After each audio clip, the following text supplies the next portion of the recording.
हर मोर्चे पर बांक खा रहा है चीन। ऐप के बाजार में फिर धड़ाम से गिरा चीन। चीन पर हिंदुस्तान ने फिर कसा है शिकंजा।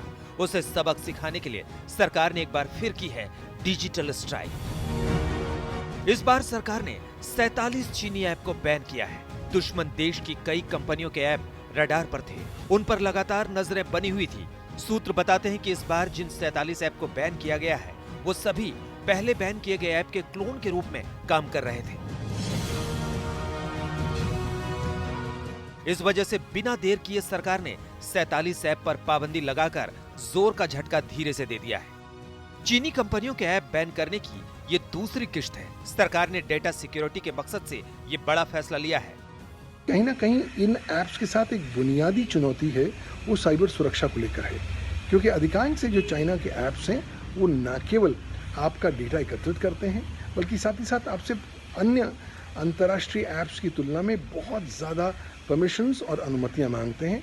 उसका सीधा असर ये होता है कि आपके अपने मोबाइल फ़ोन में एक अपना पर्सनल जासूस आकर बैठ जाता है, जो न केवल आपकी डेटा की जासूसी करता है, साथ ही साथ डेटा को भारत के बाहर भेजता है ताकि इसका विश्लेषण किया जा सके। गलवान में चीनी सेना के हमले में 20 भारतीय जवानों की शहादत के बाद देश भर में चीन के खिलाफ लोगों के गुस्से को देखते हुए सरकार ने जून के आखिरी हफ्ते में डिजिटल स्ट्राइक की थी। उस वक्त टिकटॉक, यूसी ब्राउजर और वीचैट समेत 59 चीनी ऐप पर प्रतिबंध लगा दिया गया था, जिससे ड्रैगन बुरी तरह तिलमिला गया था। एलएसी पर चीन के साथ तनातनी को देखते हुए हिंदुस्तान कोई कसर नहीं छोड़ रहा है। कूटनीतिक, राजनीतिक और सैन्य मोर्चे पर चीन को लगातार सबक सिखाया जा रहा है।